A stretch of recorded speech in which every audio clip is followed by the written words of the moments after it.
Bismillahirrahmanirrahim. Assalamualaikum warahmatullahi wabarakatuh. Kami dari kelompok 19 ingin mempresentasikan hasil diskusi kami, yaitu analisis regresi. Sebelum itu kami akan memperkenalkan diri. Yang pertama Ira Asahara, yang kedua Alvina Arwin, saya sendiri, dan yang ketiga Nur Zahira Apriani. Selanjutnya, materi pertama akan dijelaskan oleh saya sendiri. Analisis regresi linear sederhana. Contoh soalnya yaitu data 10 responden yang berasal dari mahasiswa mengetahui pengaruh minat mahasiswa terhadap mata kuliah data mining. Berikut adalah datanya. Selanjutnya, tabel distribusi frekuensi. Didapatkan sigma X yaitu 167, sigma Y 193, sigma X Y 3248, sigma X kuadrat 2819, sigma Y kuadrat 3770.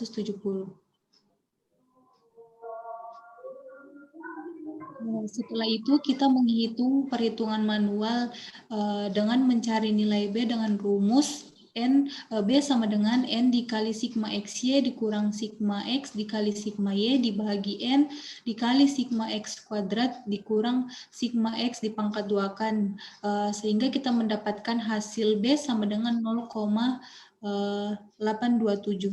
Selanjutnya kita mencari nilai A dengan rumus sigma Y dikurang B dikali sigma X dibagi N. Sehingga kita mendapatkan hasil A sama dengan 5,485. Dengan begitu kita mendapatkan persamaan regresi Y sama dengan A tambah BX, Y sama dengan 5,485 ditambah 0,827X. Selanjutnya kita mencari nilai R dengan rumus N dikali sigma XY dikurang sigma X dikali sigma Y dibagi akar N dikali sigma X kuadrat dikurang sigma X dipangkat 2-kan dikali N dikali sigma Y kuadrat dikurang sigma Y dipangkat 2-kan, sehingga kita mendapatkan hasil R sama dengan 0,668449. Selanjutnya kita mencari nilai F dengan rumus R kuadrat dikali N dikurang M dikurang 1 dibagi M dikali 1 kurang R kuadrat. Sehingga kita mendapatkan hasil F sama dengan 6,462. Lalu kita mendapatkan hasil R kuadrat sama dengan 0,447.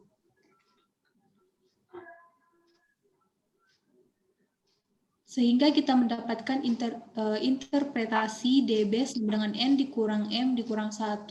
DB sama dengan 10 dikurang 1 dikurang 1, yaitu DB sama dengan 8.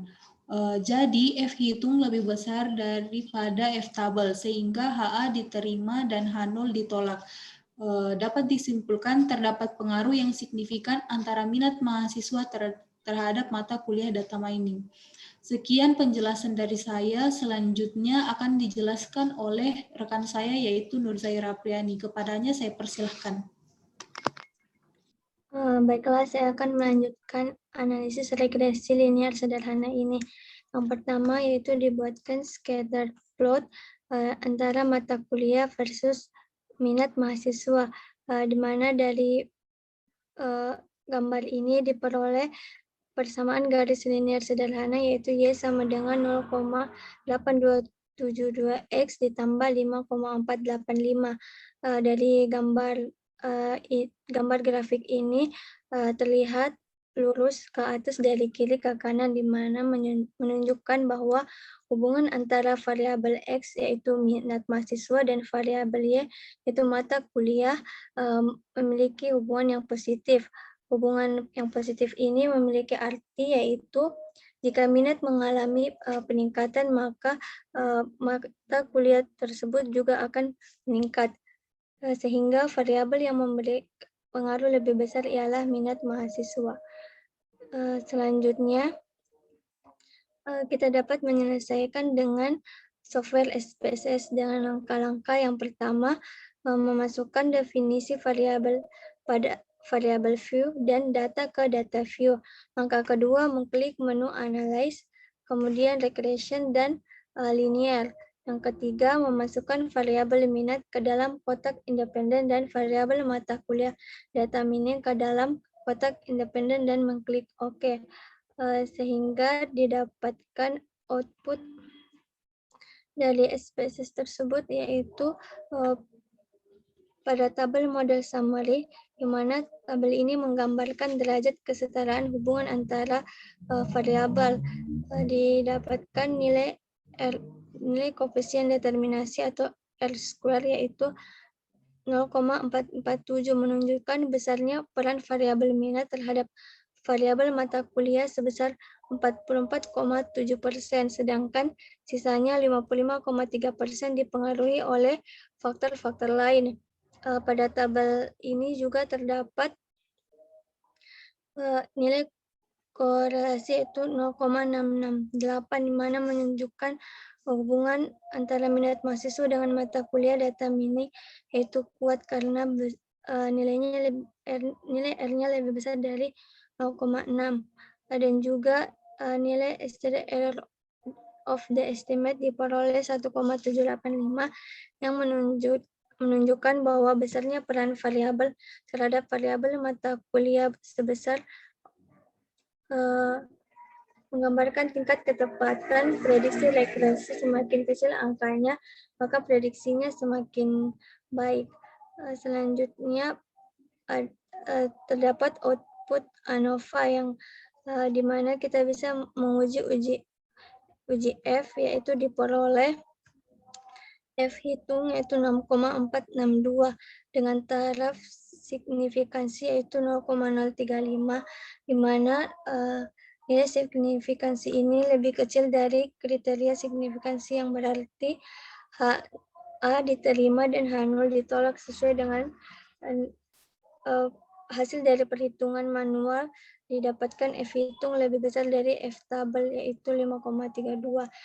Maka model persamaan regresi berdasarkan data penelitian adalah signifikan karena model regresi linear memenuhi kriteria linearitas yang mana terdapat pengaruh yang signifikan antara minat mahasiswa terhadap mata kuliah data mining.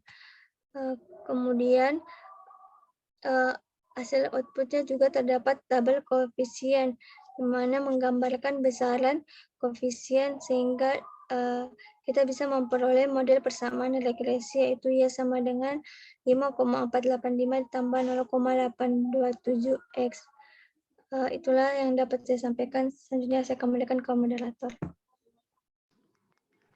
Baik, terima kasih Zaira atas penjelasannya. Selanjutnya analisis regresi linear berganda akan dijelaskan oleh Ira Asahra. Kepadanya saya persilahkan. Baik, terima kasih atas kesempatan yang diberikan. Yang kedua ada perhitungan regresi berganda.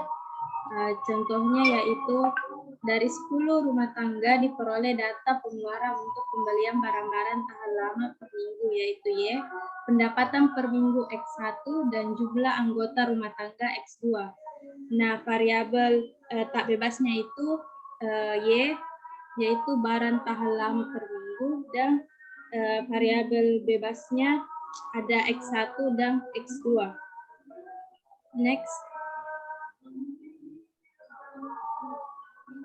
Yang pertama ada perhitungan manual. Nah, perhitungan manual ini persamaan regresi linearnya yaitu Y sama dengan A ditambah B1 kali X1 tambah B2 X2.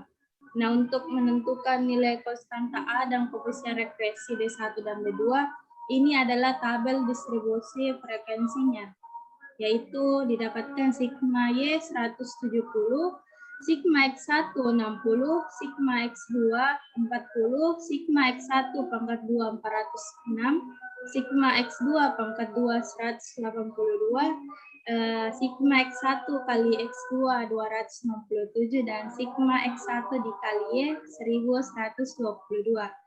Nah, sigma X2 dikali Y 737. Next. Oke, selanjutnya kita mencari perhitungan manual dengan metode matriks dan didapatkan model regresi linear berganda yaitu Y 5,233 ditambah 3,221 X1 ditambah 0,451 X2.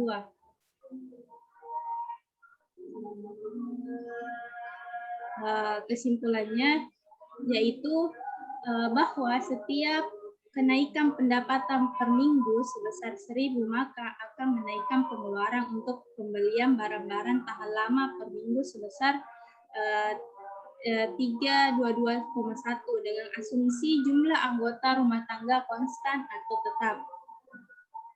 Demikian juga jika jumlah anggota rumah tangga bertambah 1 orang, maka menaikkan pengeluaran untuk pembelian barang-barang tahan lama per minggu sebesar 45,1 dengan asumsi pendapatan per minggu konstan atau tetap. Next.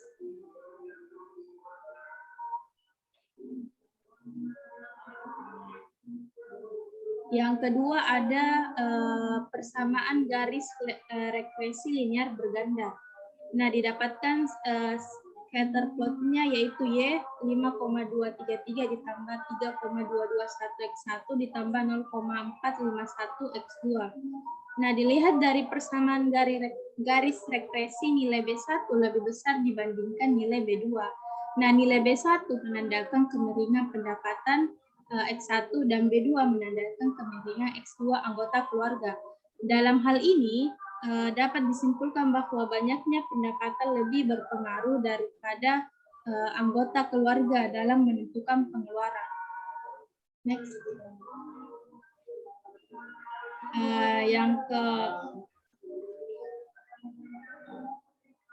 Yang selanjutnya yaitu koefisien determinasi atau output summary. Koefisien determinasi atau R2 yang didapatkan dari Excel yaitu 0,836 atau 83,6%. Artinya 83,6% pengeluaran atau Y yang dapat dijelaskan oleh keragaman pada pendapatan X1 dan anggota keluarga X2, sisanya sebesar 16,4% dijelaskan oleh faktor-faktor lain di luar variabel-variabel pada persamaan regresi tersebut. Nah, variabel yang mana yang memberikan pengaruh lebih besar dalam kasus yang dipilih dijelaskan yaitu coba tadi sebelumnya yaitu dilihat dari persamaan garis regresi tadi dari hasil Excel.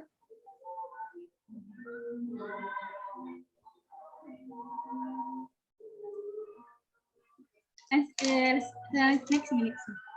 Tadi sudah baik. Oke, yang keempat ada uji F, yaitu dari hasil Excel-nya kita taraf signifikansi yaitu alfanya 5%.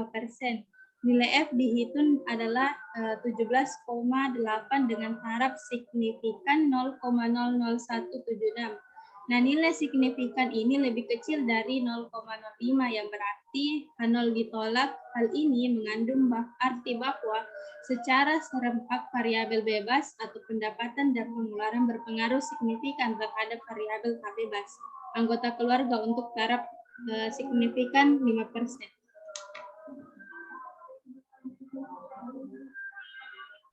Oke, sekian dari saya. Saya kembalikan kepada moderator. Terima kasih.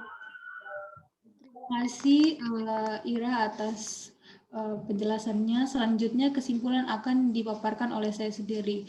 Yang pertama, analisis regresi merupakan studi ketergantungan satu atau lebih X atau variabel bebas terhadap Y atau variabel terikat dengan maksud untuk meramalkan nilai Y. Yang kedua, tujuan analisis regresi adalah mendapatkan pola hubungan secara matematis antara X dan Y, mengetahui besarnya perubahan variabel X terhadap Y dan memprediksi Y jika nilai X diketahui. Yang ketiga, persamaan regresi linear sederhana secara umum yaitu Y sama dengan A tambah BX. Dan yang terakhir, perhitungan analisis regresi bisa diselesaikan secara dengan cara manual, tetapi lebih mudah menggunakan program SPSS atau Excel. Sekian penjelasan dari kelompok kami. Apabila ada kesalahan mohon dimaafkan. Wassalamualaikum warahmatullahi wabarakatuh.